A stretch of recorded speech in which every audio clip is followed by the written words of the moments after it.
এর আগের পর্বে আমরা দেখেছি সেকেন্ড ট্রাইমেস্টারে ভ্রূণের মধ্যে কি কি পরিবর্তন আসে। আজকে আমাদের আলোচ্য বিষয় সেকেন্ড ট্রাইমেস্টারে মায়ের মধ্যে কি কি পরিবর্তন আসে। দেখুন, এই সেকেন্ড ট্রাইমেস্টারে এসে সবথেকে বড় ব্যাপার, ফার্স্ট ট্রাইমেস্টারে বেশ কিছু সমস্যা, যেমন মর্নিং সিকনেস বা বমি বমি ভাব, ফ্রিকুয়েন্ট ইউরিনেশন বা বারবার প্রস্রাব করার ইচ্ছা, অতিরিক্ত ক্লান্তি, স্যালাইভেশন বা বারবার থুতু আসা, এই সমস্যাগুলো সাবসাইড হয়ে যায় বা চলে যায়। কিন্তু বেশ কিছু পরিবর্তন হয় যেগুলো খুব ভালো, আবার বেশ কিছু পরিবর্তন হয় যেগুলো খুব অস্বস্তিজনক। সেই জন্য আজকে আমরা আলোচনা করব সেকেন্ড ট্রাইমেস্টারে মায়ের কি কি পরিবর্তন হয়।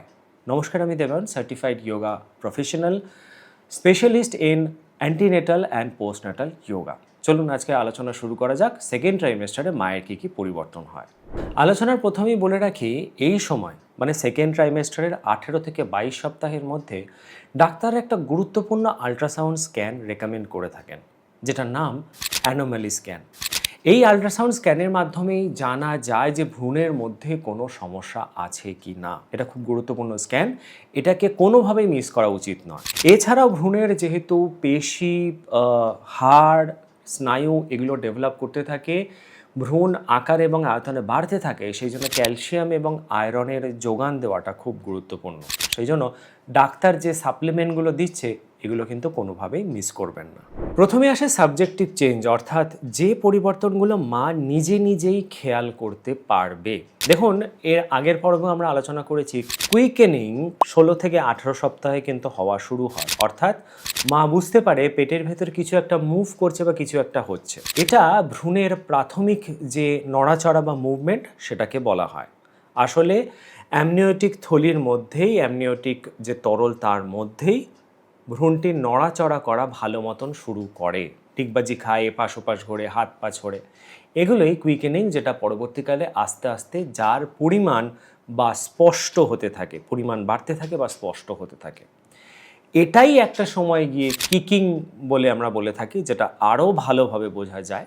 তবে হ্যাঁ, এখানে একটা সতর্কবার্তা দিয়ে রাখি, এই যে মুভমেন্ট বা কুইকেনিং যাই বলুন না কেন, সেটা দেখবেন দিনের একটা বড় সময় ধরে একটা নির্দিষ্ট প্যাটার্নে হওয়া শুরু করছে, এবং দিনের নির্দিষ্ট সময় আছে যে সময় খুব কম হচ্ছে। এই প্যাটার্নটা খেয়াল করাটা বা এই যে কুইকেনিং বা মুভমেন্ট যেগুলো হচ্ছে সেগুলো খেয়াল করা, তার প্যাটার্ন খেয়াল করা, সেটাকে নোট রাখাটা খুব গুরুত্বপূর্ণ। কারণ এই মুভমেন্ট যদি অনেকটা সময় ধরে একদম না থাকে, তাহলে কিন্তু একটা পরিস্থিতি, যে সময় ডাক্তারের সঙ্গে একটুখানি কথা বলাটা বা একটু চেক আপ করাটা খুব দরকার। এছাড়াও আরেকটা পরিবর্তন মায়েরা নিজেরাই দেখতে পায়, সেটা হচ্ছে ইউট্রাস বা জরায়ু যেহেতু আকারে বেশ বড় হতে থাকে, সেই জন্য পেটটা গোলাকার হয়ে বড় হয়ে উঁকি মারতে শুরু করে। এবারে আসে অবজেক্টিভ চেঞ্জ, অর্থাৎ ডাক্তার বা একজন পর্যবেক্ষক মায়ের মধ্যে সেকেন্ড ট্রাইমেস্টারে কী কী পরিবর্তন খেয়াল করে থাকে। জেনারেলি এই সময় ফিটাল যে হার্টবিট, সেটা একটা বিশেষ প্রকার স্টেথোস্কোপের মাধ্যমে ডাক্তাররা খেয়াল করে থাকেন, যেটাকে পিনার্ড ফিটোস্কোপ বলা হয়ে থাকে।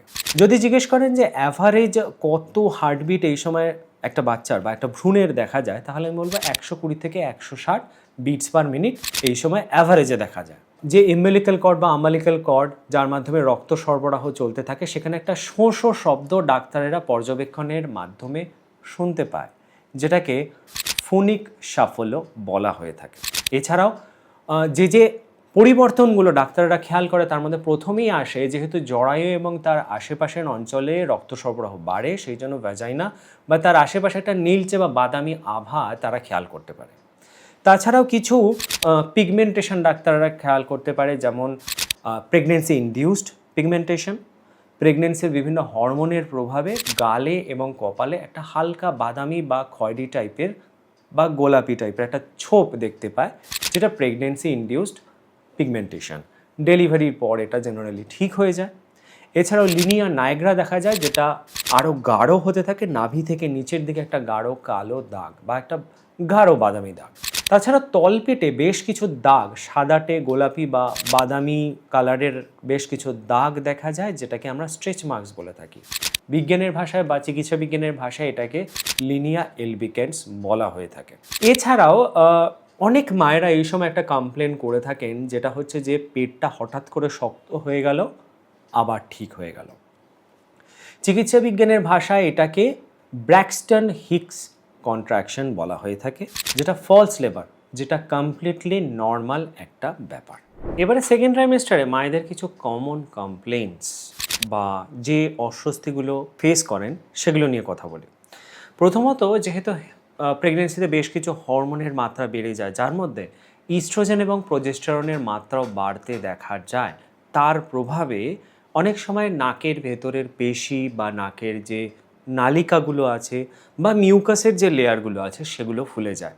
সেগুলো ফুলে নেজাল ব্লকেজ তৈরি করে, অর্থাৎ নাক বন্ধ হতে দেখা যায়, শ্বাস নিতে অসুবিধা হয়। তাছাড়া অনেকের ক্ষেত্রে নাক দিয়ে রক্ত পড়তেও দেখা যায়। এমনকি মাড়ি, দাঁতের মাড়ি স্পঞ্জের মতন হয়ে ফুলে গিয়ে নরম হতে দেখা যায়, যার জন্য সামান্য ব্রাশ করলেও রক্ত পড়তে দেখা যায়।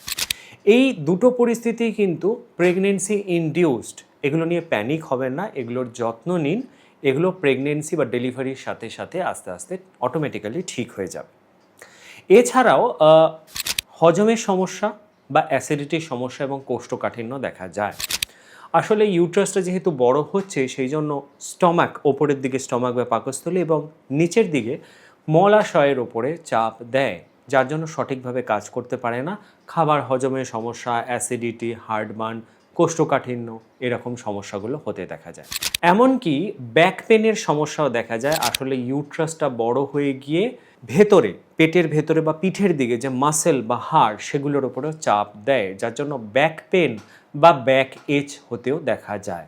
যেহেতু ইউট্রাসটা বড় হচ্ছে এবং নিচের দিকে রেকটামের দিকেও চাপ দেয়, এমনকি ব্লাড সার্কুলেশনগুলোকেও কিছুটা ক্ষতিগ্রস্ত করে, সেই জন্য অনেক সময় ভেরিকোজ ভেন বা হ্যামারয়েড বা পাইলস যেটাকে আমরা বলে থাকি, সেরকম সমস্যা হতেও দেখা যায়। তাছাড়া সেকেন্ড ট্রাইমেস্টারে মায়েদের পা কামড়ানো বা পায়ে ব্যথা করা, পা ফুলে যাওয়া বা মুখ হাত পা একটু ফুলে যাওয়া, এগুলো দেখা যায়। এগুলোতে ওয়াটার রিটেনশন হয়, এগুলোকে এডিমা বলা হয়ে থাকে।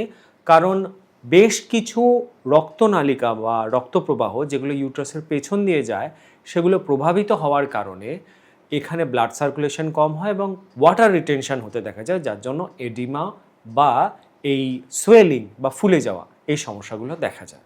দেখুন, সেকেন্ড ট্রাইমেস্টার এমন একটা সময় যে সময় মায়ের কিছু ভালো পরিবর্তন আসছে, বেশ কিছু অস্বস্তিও তৈরি হচ্ছে।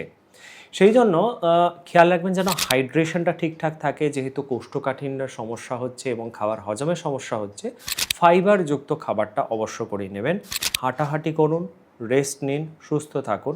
আর যদি দেখেন যে প্রচণ্ড ফোলাভাব হাতে পায়ে বা মুখে, প্রচণ্ড ফোলাভাব বা বাচ্চার মুভমেন্টে কোনো একটা অস্বাভাবিকত্ব দেখতে পাচ্ছেন, তাহলে কিন্তু অবশ্য করেই গাইনেকোলজিস্টের সঙ্গে যোগাযোগ করবেন।